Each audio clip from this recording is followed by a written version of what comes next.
विशाली, कैसे हो आप सब? आज डिटेल में डिस्कस करेंगे कि एम्फेसिस क्वेश्चन प्रैक्टिस में देना चाहिए या फिर रिवीजन में देना चाहिए, दोनों चीजों को किस तरीके से लेके चले। साथ में मैं आपके साथ यहाँ पे डिस्कस करूंगी कि कौन कौन से ऐसे पॉइंट्स हैं जो बहुत एम्फेसिस देते हैं, किस तरीके से थ्रू आउट इन 30 दिनों में आप लोगों को क्वेश्चंस को और अपने मतलब रिवीजन फॉर्मेट को पैरेलली बैलेंस करते हुए चलना है, ना कोई स्ट्रेस हो ना कोई प्रॉब्लम हो। सो ध्यान से सुनना, this video is basically for the students जो गेट का कोई भी सब्जेक्ट का एग्जाम दे रहे हो। बेसिकली मैं मैथ्स के सब्जेक्ट के क्लासेस लेती हूँ, लेकिन अगर आप किसी भी सब्जेक्ट के हैं तो अराउंड 1 महीना, क्योंकि 7 और 8 को एग्जाम पड़ेगा या 14-15 पड़ेगा, उस अकॉर्डिंग आप लोग भी अपना शेड्यूल बना सकते हैं। So let us start with this video. कुछ पॉइंटर्स हैं जो मैंने यहाँ पे फ्लो चार्ट के थ्रू दिए हैं ताकि आपको थोड़ी और ज्यादा क्लैरिटी मिल सके। सो अब ये समझिए कि गेट का एग्जाम जो है वो एप्लीकेशन बेस्ड है और CSI नेट का एग्जाम जो है एनालिसिस बेस्ड है। एप्लीकेशन मींस क्या कि आपने कोई भी फॉर्मूला पढ़ा, कोई भी कॉन्सेप्ट पढ़ा, उसको किस तरीके से आप क्वेश्चन में अप्लाई करें, अप्लाई करने के बाद डिपेंडिंग अपॉन उसके किस तरीके से आप फॉर्मूला यूज कर रहे हो या उसके कॉन्सेप्ट यूज कर रहे हो, उसको न्यूमेरिकली कैसे सॉल्व कर पा रहे हो, कैसे उस वैल्यू को ऑब्टेन कर पा रहे हो। तो इस ओवरऑल पे ये सारी चीजें गेट चेक करता है आपके लिए रिगार्डिंग जिस टॉपिक का एग्जाम आप देने जा रहे हो। अगर बात करें अप्लाइड पोर्शन में, तो हमें पता है हमारे पास LPP है, NA है, कैलकुलस है, OD है, PD है और FT भी एक अप्लाइड जैसा ही सब्जेक्ट है जिसमें फॉर्मूला बेस्ड क्वेश्चंस हमारे पास आके ट्रू। उसमें आप कम थ्योरी पढ़िए, मतलब कि कॉन्सेप्ट चैप्टर के जो हो कम से कम समय पे निकालिए और ज्यादा से ज्यादा PYQs की मदद से उन कॉन्सेप्ट की प्रैक्टिस करिए। The more you practice the more efficiently you can utilise your time in the exam. ये सबसे बड़ी चीज है जो आपको इस समय ध्यान में रखनी है।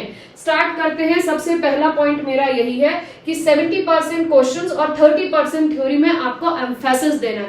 दैट मीन्स किसी का भी अगर तुम कहो कि मैम हम लीनियर पढ़ रहे हैं, तो लीनियर में आप एम्फेसिस 30% ही थ्योरी को दीजिए। दैट मीन्स वो एज ए रिविजन के तौर पे जाए और जितना भी ज्यादा हो सके उनसे गेट के प्रीवियस ईयर क्वेश्चंस के ज्यादा से ज्यादा टॉपिक्स के ज्यादा से ज्यादा प्रीवियस ईयर क्वेश्चंस करिए।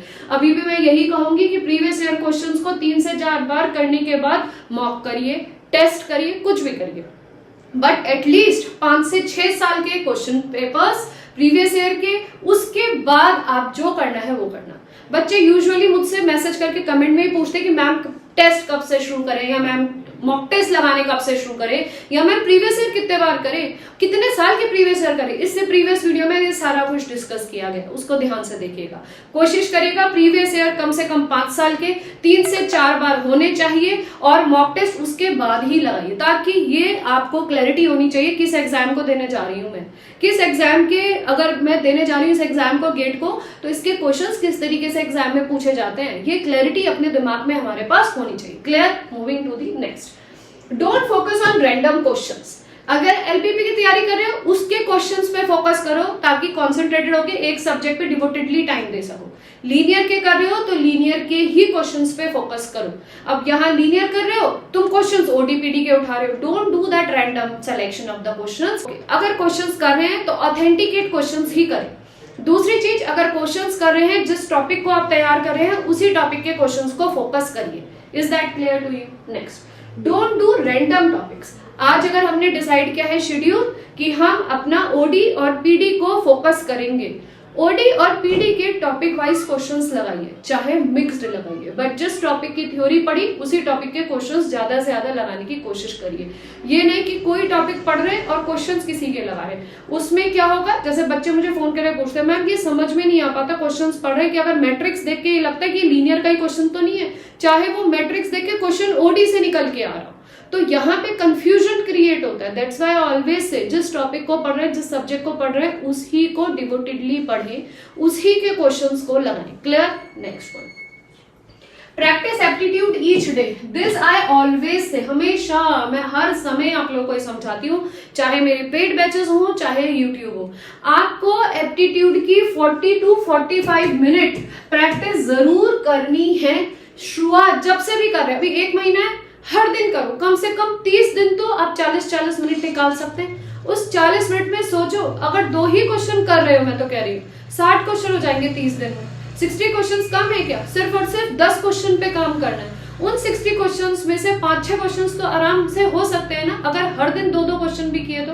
At any how you'll be not going to do दो question, you'll be going to attempt at least 7 to 8 या 10 to 15 क्वेश्चन कर सकते हो 40-50 मिनट में। फिर भी अगर 2 क्वेश्चन में बेनिफिट मिल सकता है तो सोचो 10 क्वेश्चन में कितना ज्यादा बेनिफिट मिलेगा। तो प्रैक्टिकल अप्रोच पे काम करो भाई, प्रैक्टिकल अप्रोच पे काम करो। Next, PYQs at least 3 times before any mock and test series। किसी की भी टेस्ट सीरीज लगाइए, किसी के भी मॉक टेस्ट लगाइए, कोई से भी क्वेश्चन रैंडम उठाइए, पहले PYQs लगाइए गेट के, और अगर 5 साल के PYQs 3 बार हो गए उसके बाद स्टेप आउट करिए कि अब मैं टेस्ट सीरीज लगाने को तैयार हूं भाई। क्यों? क्योंकि आपको पता चल गया ना किस तरीके का एग्जाम का पैटर्न एग्जाम में आएगा। पता है पैटर्न, पता नहीं एग्जाम का, एग्जाम देने जा रहे हैं, कैसे क्वालिफाई होगा एग्जाम, सोचिए इस चीज को। नेक्स्ट चीज पे, awareness of NET MCQ MSQ type questions. आपको पता है कि गेट के पैटर्न में जो हमारे क्वेश्चंस आते हैं वो MCQ टाइप आते हैं, MSQ टाइप आते हैं, NET टाइप आते हैं। तो NET टाइप के LPP से कैसे क्वेश्चंस बनेंगे, MCQ टाइप के LPP से कैसे क्वेश्चंस बनेंगे, MCQ के MSQ के क्वेश्चंस का पैटर्न क्या होता है, ये सब अवेयरनेस होनी चाहिए एग्जाम में जाने से पहले। और हर एक टॉपिक जो तुम अटेम्प्ट करने की एग्जाम में सोच रहे हो, कम से कम 30 से 40 क्वेश्चन उस टॉपिक के किए होने चाहिए, चाहे PYQs की मदद से करो, चाहे ट्रेडिशनल बुक्स की मदद से करो, ओके, या आप जहां जिस भी एजुकेटर को फॉलो कर रहे हैं उनकी हेल्प से करो, बट 30 से 40 क्वेश्चन टॉपिक्स के होने चाहिए। क्लियर? यहाँ पे मैं ये कहना चाहूंगी कि मेरा गेट का 2026 का बैच अभी भी चालू है। अगर आप चाहते हैं उस बैच को ज्वाइन करना तो आप मेरे नंबर पे या मेरी ऐप से कनेक्ट हो सकते हैं। मेरा नंबर है 8860338338। कोई भी प्रॉब्लम है गेट से रिलेटेड, आपको अगर बैच ज्वाइन करने में दिक्कत हो रही है तो आप इस नंबर पे कांटेक्ट करके समझ सकते हैं कि आपको बैच कैसे ज्वाइन कर सकते हैं, okay. Next, if giving any test then do it in 3 hours with window and analysis is important. अब आपने लेट PYQs की प्रैक्टिस कर ली, आप सोच रहे हो कि मैं टेस्ट लगाऊं, तो कोशिश करो कि 3-3 घंटे बैठ के टेस्ट लगाओ। उस 3 घंटे के शेड्यूल में क्या सीखेंगे, या चलिए अभी स्टार्टिंग है, हमारे पास 1 महीना, हम 15 दिन में 3 घंटे सिटिंग करेंगे। हम अभी सिर्फ और सिर्फ 1-1 घंटे वाले टेस्ट लगा रहे हैं। उसमें क्या करना है, टेस्ट लगा रहे हो उसके सॉल्यूशंस जरूर देखो। कब? जब आपने टेस्ट लगा लिया, आपका आंसर आ गया, just try the check the solution. कभी उसका मेथड और आपका मेथड डिफरेंट तो नहीं है? अगर आपकी अप्रोच और उस गिवन सॉल्यूशन की अप्रोच डिफरेंट है, उसको जरूर देखिए। अप्रोच सही है तो भी आपको पता चल जाएगा और उससे आपको एक दूसरी अप्रोच सीखने को मिलेगी। पहली चीज तो ये।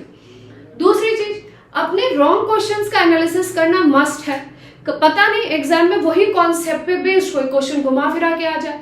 अब क्योंकि हमने गलत ही किया था और हमने देखा नहीं, तो हम एग्जाम में करेंगे अरे यार ये क्वेश्चन तो मैं देखना भूल गया, और वहां जाके अपना वो क्वेश्चन देख के फिर बार बार देख देख के मन में ये आएगा कि क्वेश्चन हमें आ तो रहा है लेकिन करें कैसे ये समझ में नहीं आ रहा। तो इस चीज को जरूर ध्यान रखिए कि टेस्ट जरूर दीजिए।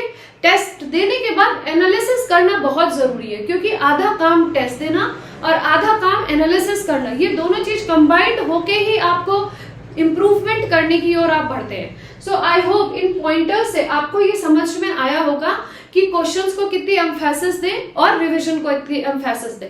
अब यहाँ पे मैं एक चीज और कहना चाहूंगी, जब भी आप किसी टॉपिक को पढ़ रहे हैं उसका कोशिश करिए टॉपिक को 30% की वेटेज दीजिए और 70% उस टॉपिक के क्वेश्चंस को वेटेज दीजिए, पहली चीज। दूसरी चीज है, क्योंकि हमारे गेट के एग्जाम में जो अप्लाइड का पोर्शन है वो लिटरली ज्यादा वेटेज रखता है। क्वेश्चंस जैसे अगर फंक्शनल के, टोपो के हम लोग नहीं बना पाते तो हम OD, PD, LPP, NA, calculus या FT इनसे नंबर खींच सकते हैं। तो जरूर कोशिश करिए ज्यादा से ज्यादा प्रैक्टिस पे डिवोटेडली टाइम दीजिए। दूसरी चीज। तीसरी चीज, अगर आप किसी भी टॉपिक को तैयार कर रहे हैं जिसके क्वेश्चंस आसान हैं, आपने कर लिए, तो उसके दूसरे दिन उनको रिवीजन करने की जरूरत नहीं है, 2-3 दिन बाद उनको रिवाइज कर लीजिए। लेकिन जिन क्वेश्चंस पे आप लगातार फंस रहे हैं या आपको लग रहा है कि पर्टिकुलर टाइप ऑफ क्वेश्चंस हैं जहां मुझे हमेशा कहीं ना कहीं I feel like I will stuck somewhere, उनको रेगुलर 2-3 दिन के गैप देने की जरूरत नहीं है, लगातार उनकी प्रैक्टिस करते रहिए, which is very important. Is that clear to you? तो बहुत जरूरी है कि आप क्वेश्चंस को रिवीजन के लिए भी यूज करें और क्वेश्चंस की प्रैक्टिस भी करें। ये दोनों चीजें साइमल्टेनियसली काम करेंगी। बिना प्रैक्टिस के और बिना रिवीजन के एग्जाम क्वालिफाई होना बहुत डिफिकल्ट है। आई होप काफी क्लैरिटी दिमाग में आ चुकी होगी कि क्वेश्चंस प्रैक्टिस एंड रिवीजन दोनों को किस तरीके से लेके चलना है इस 2026 गेट एग्जाम को क्वालिफाई करने के लिए। So thank you everyone for watching this video.